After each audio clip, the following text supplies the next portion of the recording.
Sue, they're getting coffee. Oh, giving it a tour. Okay.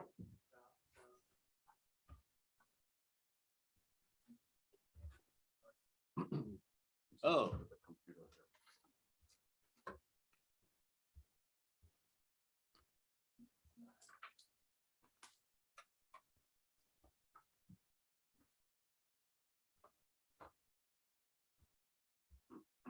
you wanted this.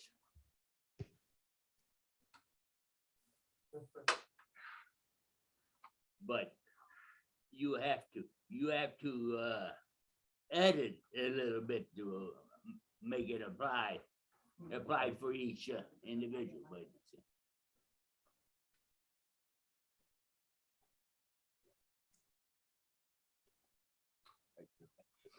I'm gonna give him a sign too. Oh, that's I like great. it. All right, well, here we are. This is a wonderful time to gather on Zoom and in person with Dick Mylander as our featured presenter. Could the people on Zoom just introduce themselves? That would be really, if you don't mind. Why don't we start with Ashley? Hi, I'm Ashley. Good to see you. Kevin would be here, but he got surgery a couple days ago, so he's not feeling very good. Oh, well, tell him we hope that he has a good recovery. Could we put the captions on Zoom? Oh, yes. Thank you. Didn't think of that. Live transcript. Meanwhile, let's go with the reads. Good morning. Hi, Dick, and everyone. Kim Reed and Hi. Jessica. Hi, Dick, Lane, Reed. And then Lindsay.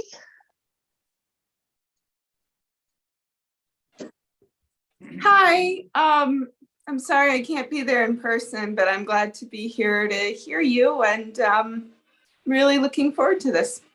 I'm Lindsay. Yeah. And Naomi. Naomi, hun, you're muted. So There you go. Good morning, Naomi here. And then we have, Good to see you. We have transcripts, but it's very small print. So. oh, let me see if I can make that bigger. We've got Ann Johnson. Oh, there we go. Hi, Ann. Let me Good morning. spotlight you. Yes, There you go. Good morning. We have the entire Johnson family here. So in addition to myself, I have my husband Brent and my two boys, Matt and Peter. Hey, Ann.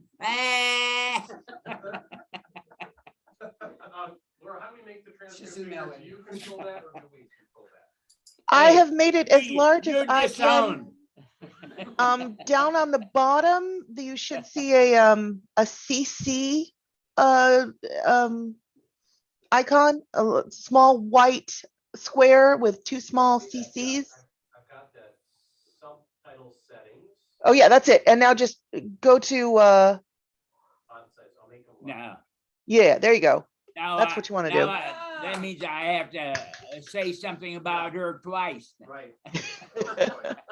Much better. There we go. So now you can see the subtitles. Okay. All right, so just quickly in here, we have, so the people on Zoom can know who's here. Peggy? I'm Peggy Hennessy, a friend of Dick and Sue's. Sue? Oh, excuse me, I didn't know which way we were going. We're gonna go to you, we're gonna you next. I'm Sue Mylander. I'm Cecilia Smith. George Smith? Hi, I guess I'll have to stay. Edna Hetherington. Steve Frost and Knudsen. Miguel Viones. Josh O'Shea. All right.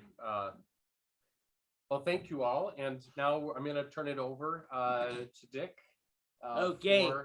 For you to tell us about you. You ready to go? Yes. Okay. This is gonna be pretty fast, but tried to split this up into about 4 sections. And so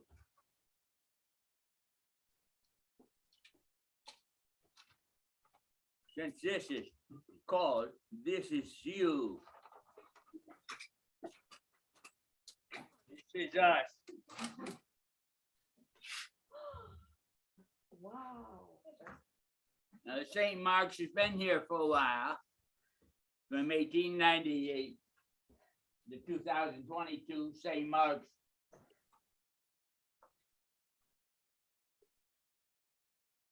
Seven.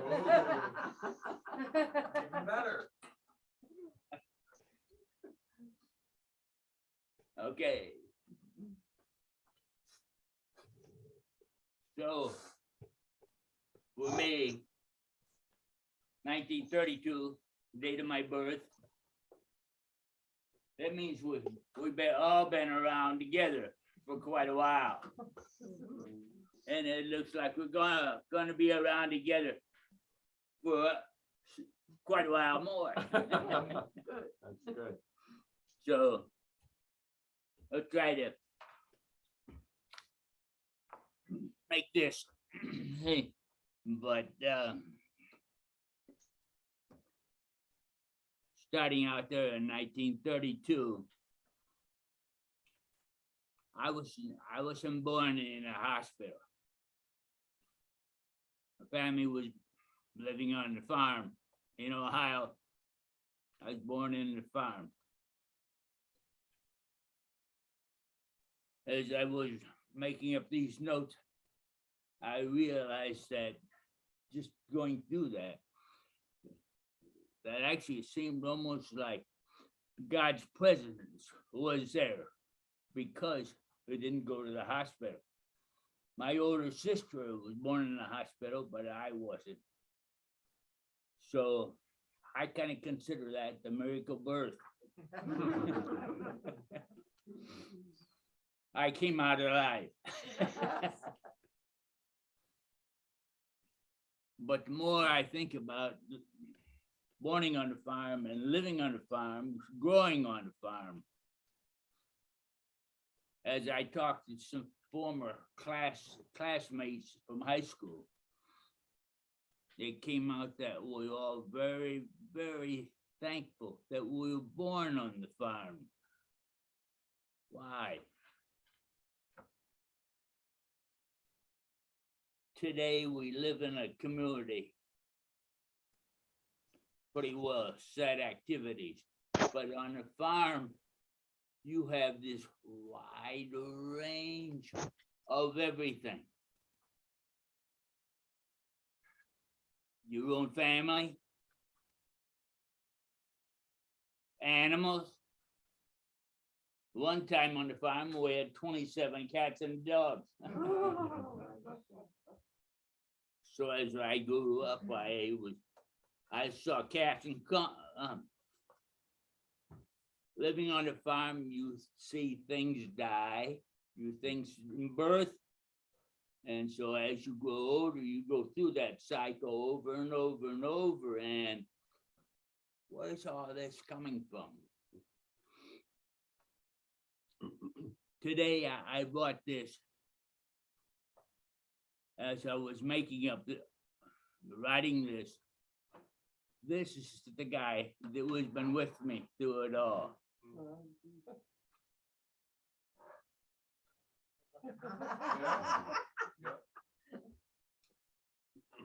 Regardless what I do, he's there.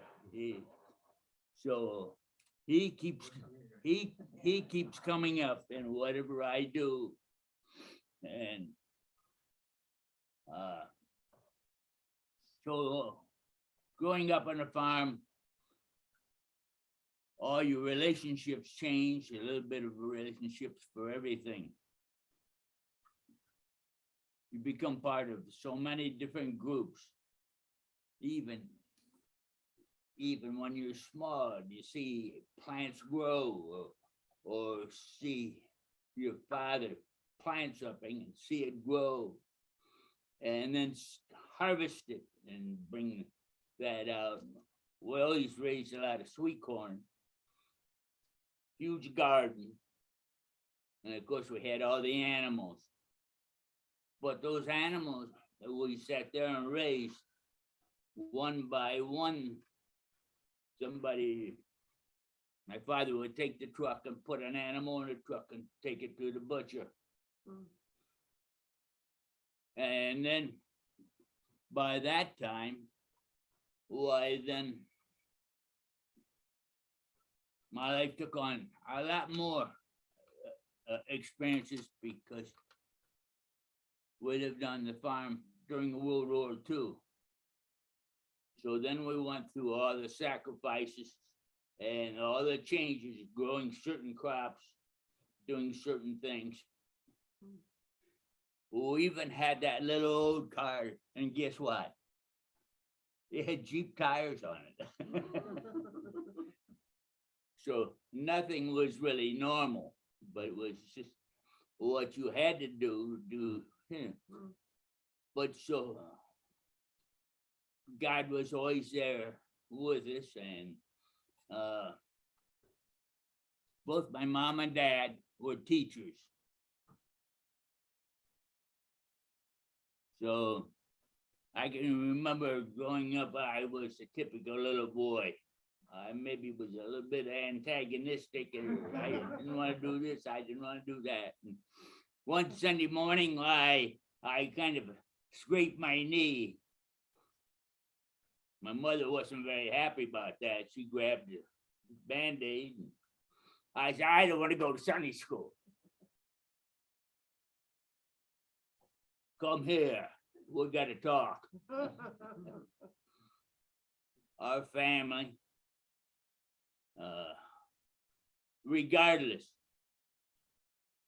Hey, that's the last time you're gonna say that, because Sunday mornings, the family goes to church. You go to Sunday school.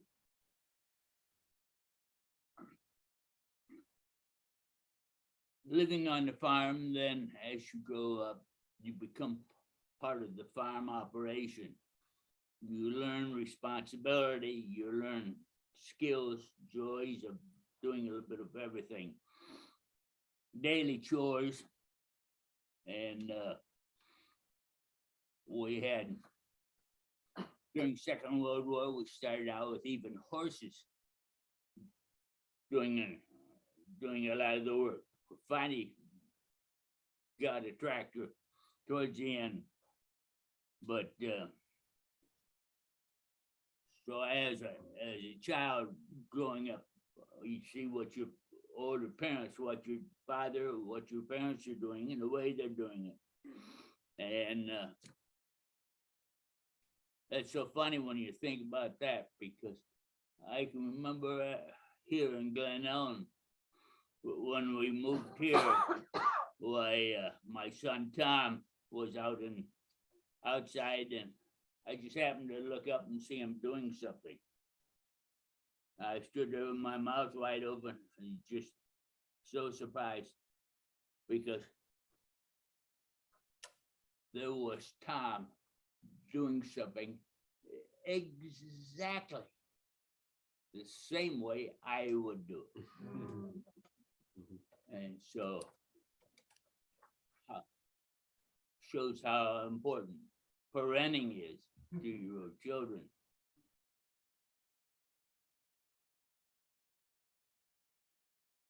So went through grade school, high school. At that time, my health was fine. I'll explain this a little bit later. Nerve deafness due to an operation, but all the way through grade school, high school, particularly high school, boy, God was always there, always providing opportunities to do other things. A rural family always seems to be helping each other do things. Quite often, I would be coming in the house, Mom, and say, here's here's a dinner, here's food, here's do this, take this over to somebody else. So we learn that relationship, and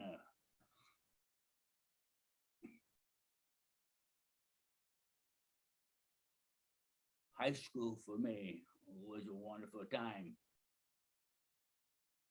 I enjoyed school. Probably one of the few students that really did. But I ended up graduating from high school. Second. Believe it or not, salutatorian. I don't know how it happened, but that happened. And the other part of high school was that sports.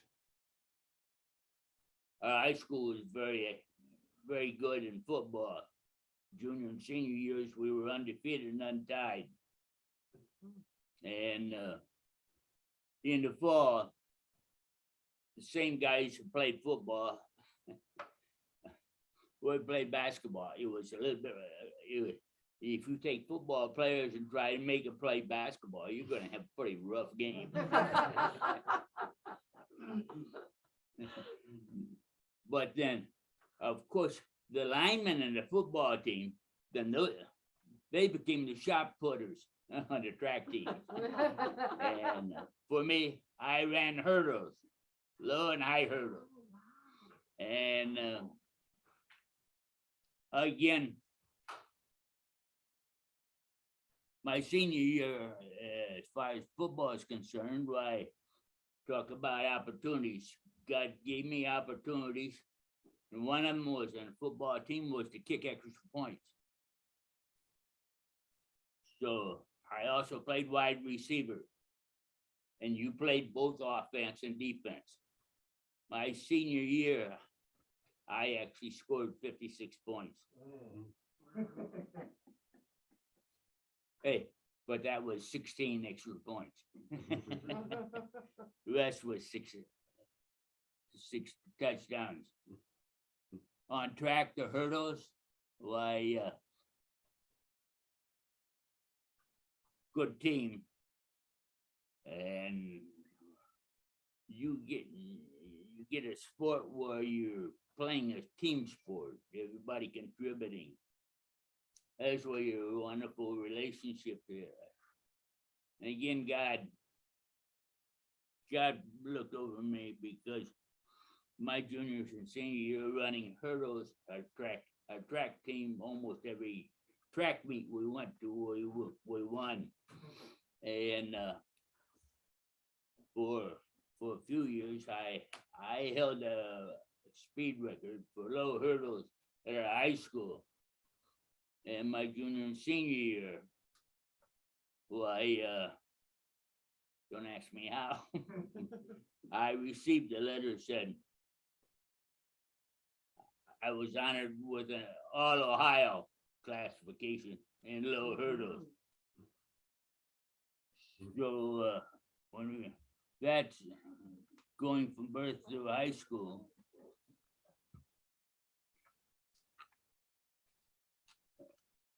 Okay, now period number 2, then after high school, of course,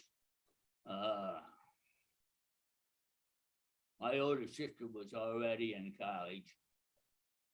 And as most of you know, and George just said, yes, I was recruited only from one college, and that was Boston College. But after the man left the farm that day, why, Mom and Dad said, come here. Your sister's already at Ohio State. Now, if you want any help from us, guess where you're gonna go? You're gonna go to Ohio State. Boston College lost a good one. And yeah. So down I went to Columbus, Ohio. And again, became part of a fraternity, Sigma Chi. I got tired of singing it, sweetheart of Sigma Chi. But we sang it, seemed like every other night. Because of our football teams in high school, I did play freshman. Freshmen weren't eligible for varsity sports in college at that time. But the freshman football team at Ohio State is what's called the team, where every week before the football game, we were taken off to the side and we were getting all the plays from that weekend's opponent. And then for the rest of the week, we ran the opponent's team game plays for the varsity.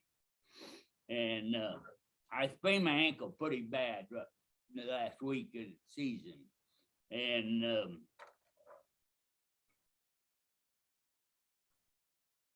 because of the actuality in the freshman football team, there were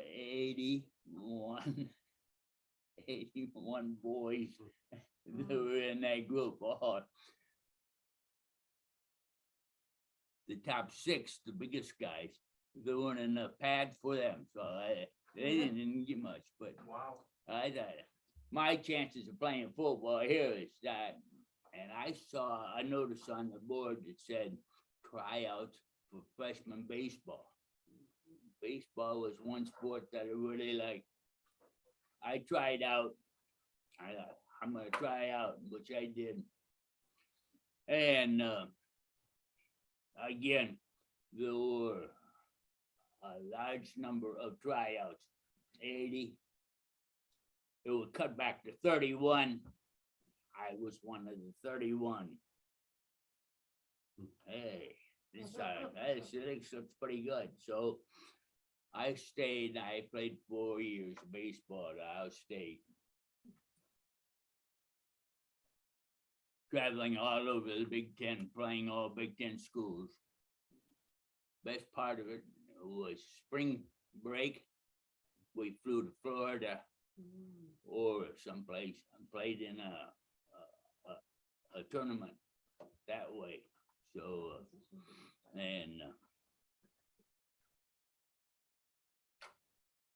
now, many times during college, why go back just a little bit. At the beginning of my senior year in high school, I had an operation in adenoids. Common operation at that time. And so the week before football season, I had the operation.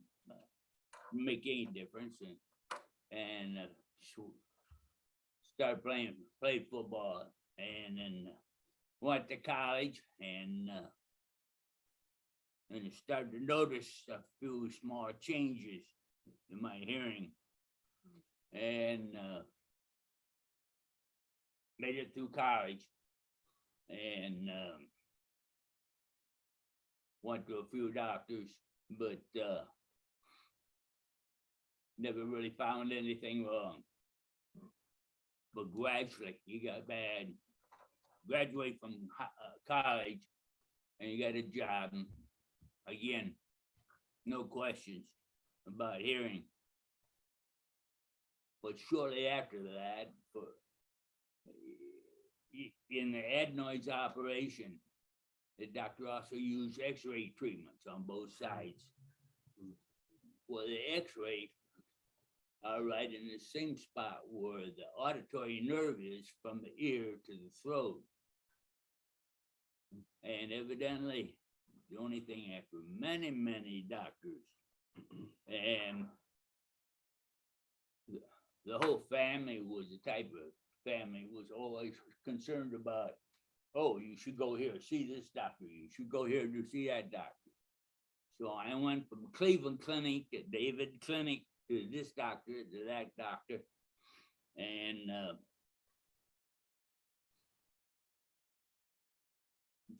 nobody could come up with something. And so I was hired and I started the job, and in that job, then doing very well. I was in sales, which I love. And working with franchise dealers for International Harvester Company Farm Equipment. And promoted to street job. Unbeknownst to myself, actually, I didn't pay much attention to it, but somehow or other, God had something in an idea of where he wanted me to go. Because as I was moving around meeting a lot of people, I, without knowing it, picked up lip reading.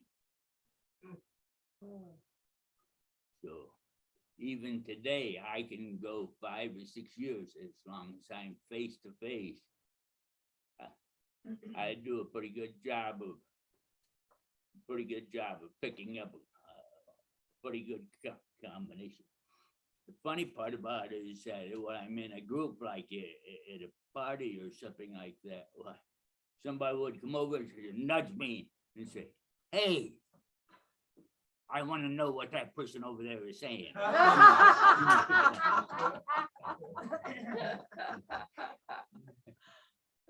No way. No, I don't give you that. But so that situation, because of my lip reading, which is not very visible, or for the most part, why all the time later in life was I met doctors, for the doctors would just simply say you're hard of hearing.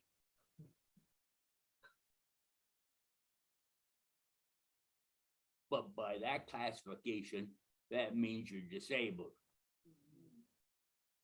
I never, because if I wanted to do something, I did it.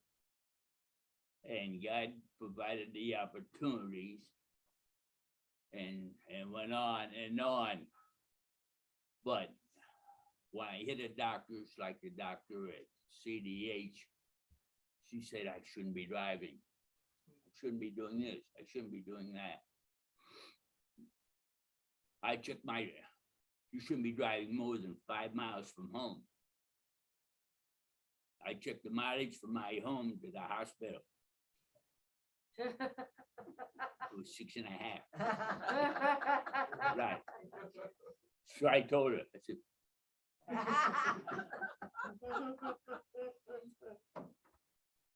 one of the other things about this classification, nerve deafness and disability.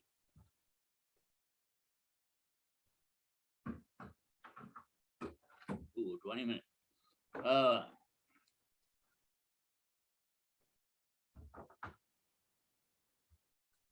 For me, I could disregard that because a doctor is saying I had a disability. I shouldn't do this driving. I take my wallet and I pull it out. And I show him the driver's license that I had just renewed, but for about the 35th or 40th time. And somebody say, "You got you're hard of hearing." No, I'm not hard of hearing. I don't have it.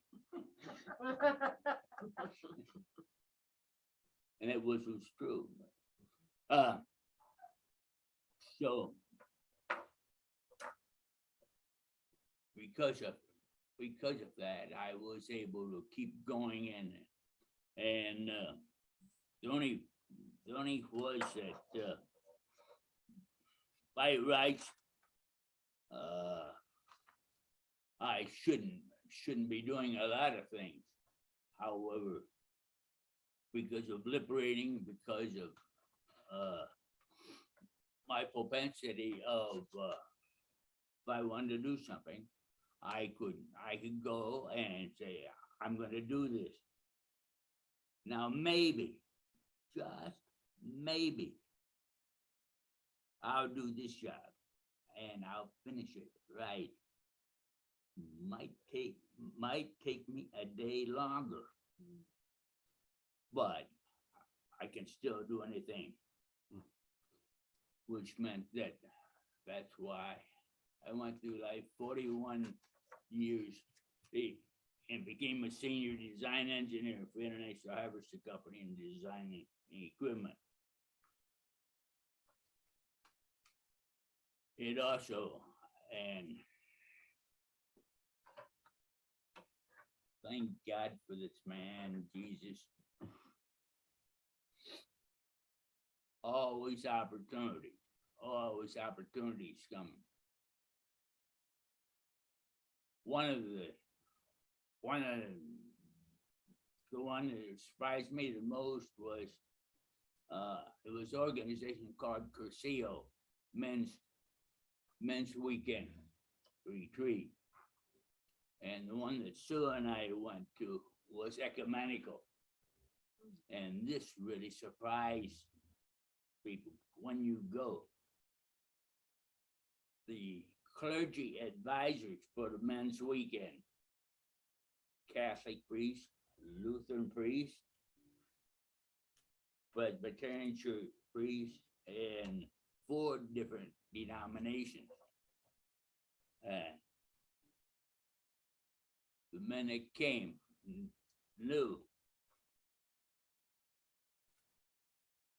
Here's these 4 clergy with their arms around each other, singing the songs behind the altar. And the 4 services for the weekend, each one was a celebrant, the other 3 assisted. Well, after you go, you can work on a team putting on the weekend later.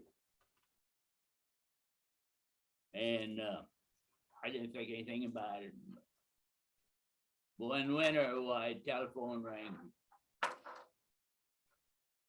It was a supervising group that for the Curcio ongoing year after year. And what they said was, we want you to lead. You want you to actually lead the men's weekend next spring. Holy smokes. Hey, speaking of cooking in the kitchen is a heck of a lot different than leaving 75 men. But then the next question come up. Hey, but what you're hearing, how you doing? My first experience with Curcio was you are sponsored by somebody to go on the weekend. The first sponsor turned the application in. They turned it down. I couldn't go. Well, a few people weren't too happy. So the next year, we tried the same thing. Then I was accepted then. So after a few days of really thinking about this, I agreed I would lead the men's weekend. But the weekend would also concentrate on men that had a hearing problem. We would specifically add that. But Dick, how you handle that? It's crazy. No. God provided an opportunity and an idea. the 14 men to give 14 talks. They had to write it out and have a good practice talk before to make sure that each of those 14 steps build. Now, the 6 tables with the new man sitting at it.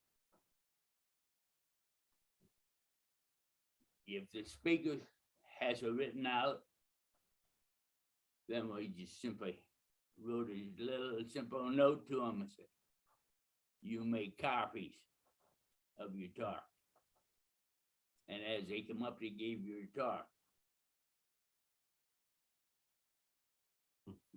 You gave copies to the tables. And so all the men that had a hearing problem had copies, could follow it. And I mean, and so you,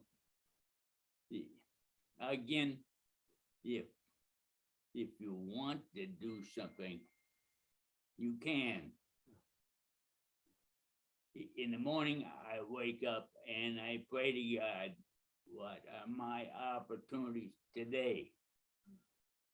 And there's a few words in the song that say, is it I, Lord?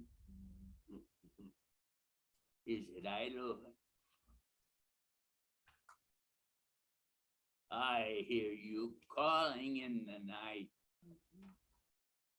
I will go, Lord, if you lead me.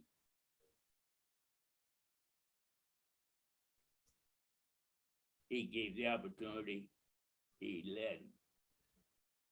And I, you know, 22 years of building homes, volunteering for Habitat in DuPage County.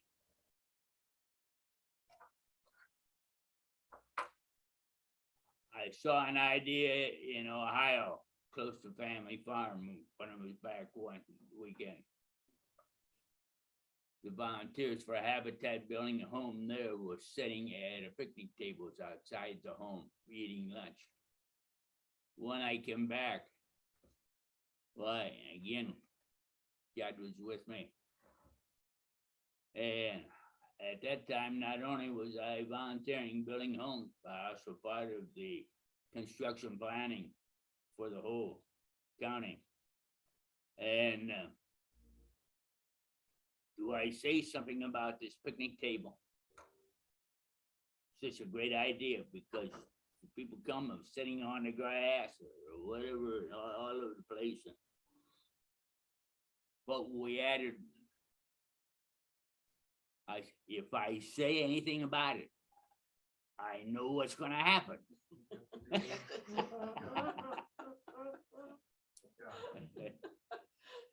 You're right.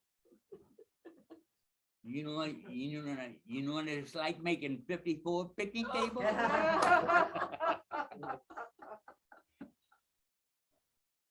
The thing that came out was the people that sat at that picnic table at each of the 54 homes.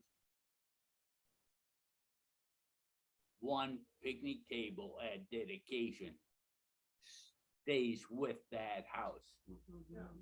So the new owners have something that those people sat at that table building their home. There are so many experiences that after 3 or 4 years with Habitat volunteering, why you become a crew leader, where you actually lead the new volunteers. And my nerve deafness, in a way, didn't comes and goes. I always hit. I ignore most of it, but it really it does crop up once in a while. I started volunteering at a rescore with shoe water dryer.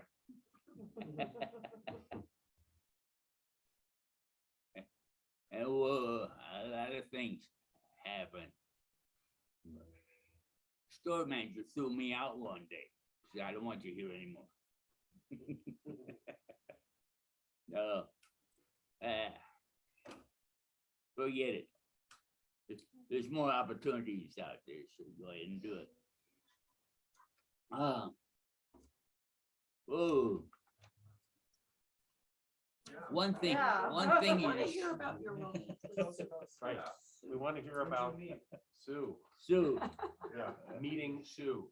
huh? Meeting Sue. Sue. You meeting Sue. All right, I meet her. Again, more opportunities. As I work with Harvester Company as a zone manager, working with 12 franchise dealers, completely responsible for the total operation.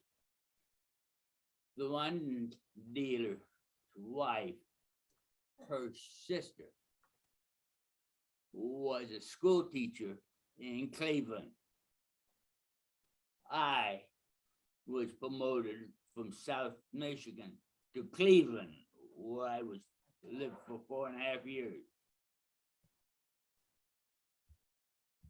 Now, Jim, the dealer, said, I'm just telling you this. You can do whatever you want. But my wife's sister is living there. Now, I will give you her name and address if you want it. I did date this girl for a while, but again, I got promoted, moved away. And here's Sue down in Columbus. Well, Mary Ann's in Cleveland. She moves out of Cleveland. And where she go? Columbus. When she gets to Columbus, she puts an ad in the paper because she didn't want to live in this pretty good sized apartment all by herself. Who answered the ad? Oh my. Wow. Now, but hey, did you ever try to date a roommate of somebody that's already there?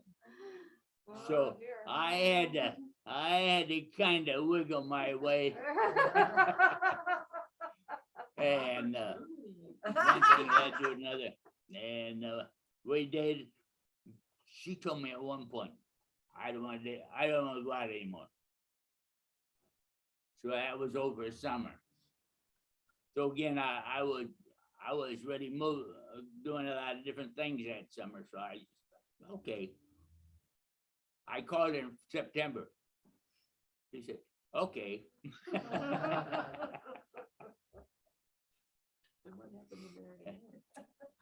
So George, and So it was one of those things that how many years have you been married? 57. Good for you. Good for you. Yeah. Our two children are fabulous people. My son Tom, right now, he works for Lincoln Financial Group in Hartford, Connecticut. He's head of new product.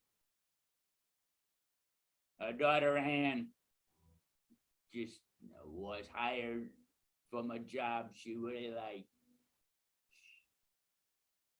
She's been in human resources in about 6 different other corporations. I don't remember Mars, General Motors, and Target, and then lately she was working with Union Mission of St. Paul, subsidiary of Minneapolis, and he got a nice raise, very nice raise. But the women up there in Minneapolis have some kind of a network, and they've had it for a long time. 2 weeks after she got this raise at the mission, the company Ampac called her and hired her.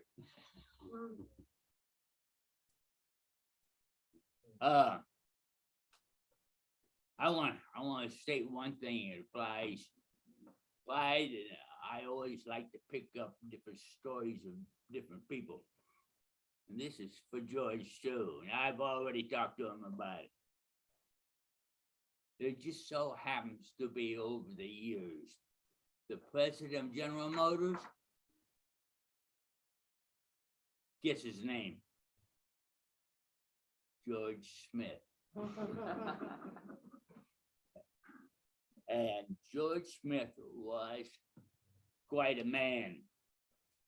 General, at that time on his story, General Motors was having huge pile of trouble.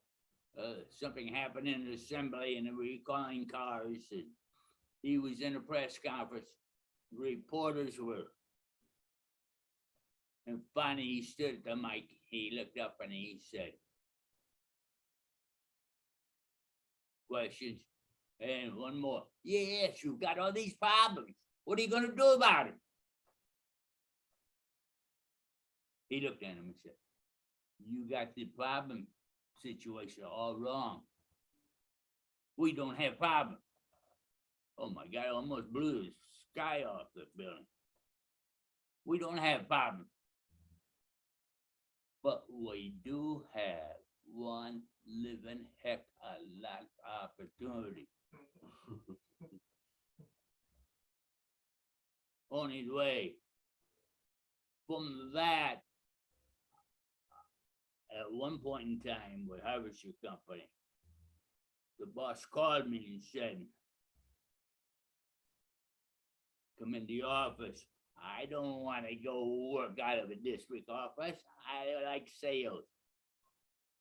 No, you're going to be working in the service department.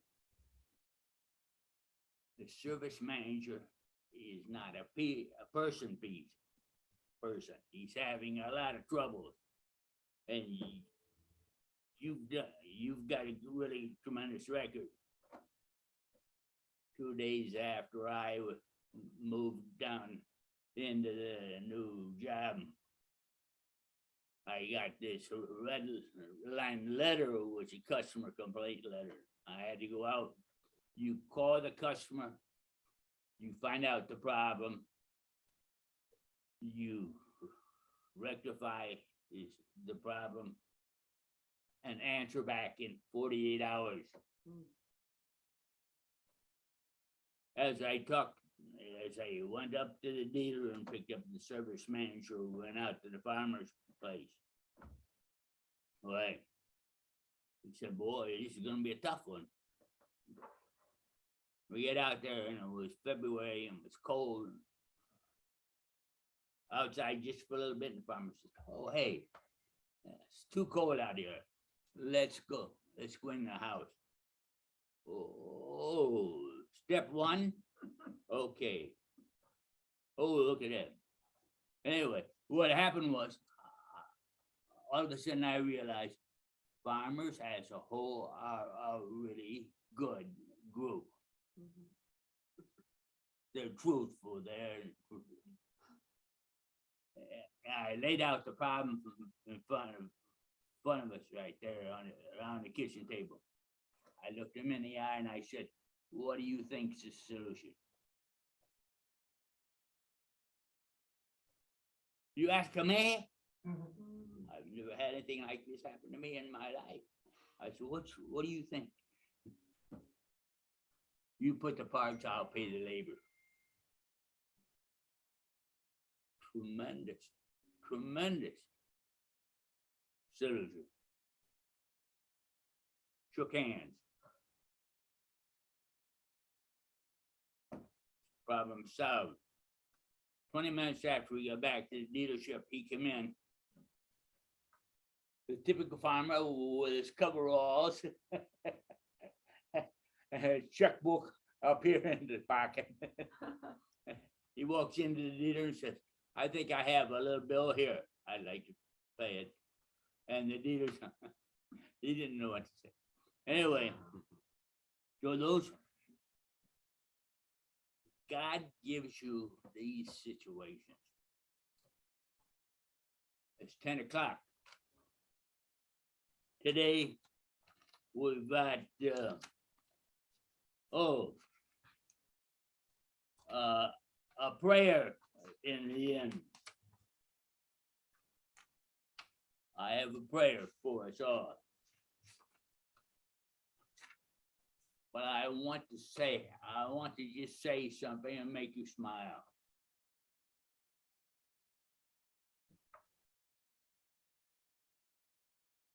What would the world imagine? Can you imagine what the world would be like if each of us go our own way and help each other, love each other as God loves us? Now I'm gonna read something. I slept and I dreamt. I awoke and saw that life was service. I acted and behold, found out that service was joy. But all of you believe if God brings you to it, He doesn't let go. He will bring you through it. Now, for the prayer.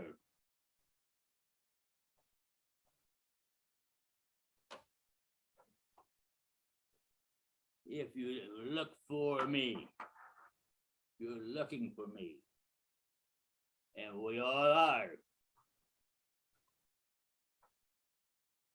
You won't need a special star in the sky or a special light. Because I'm right there where you are. You may not be aware of me, but if you take a moment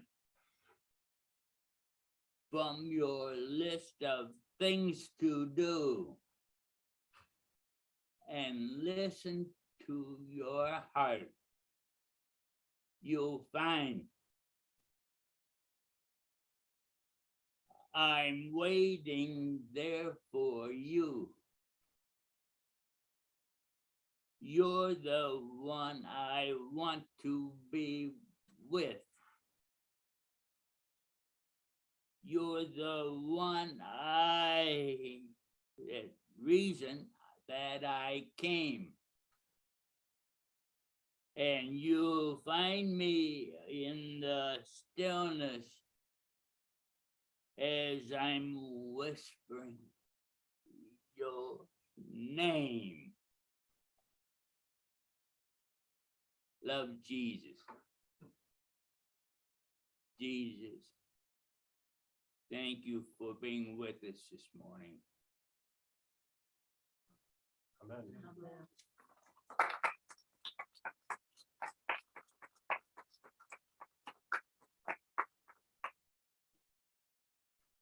Thank you, Dick. And for the people on Zoom, we need to end this part so that Laura can get ready for the 10:30 service. But I don't know if you can show the gallery.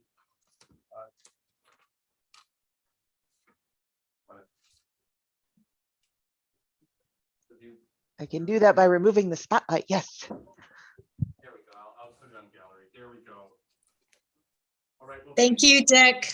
with us, and Anne, so great to have you with us from Minnesota and others from around town. This is great. So, Dick, you want to wave goodbye?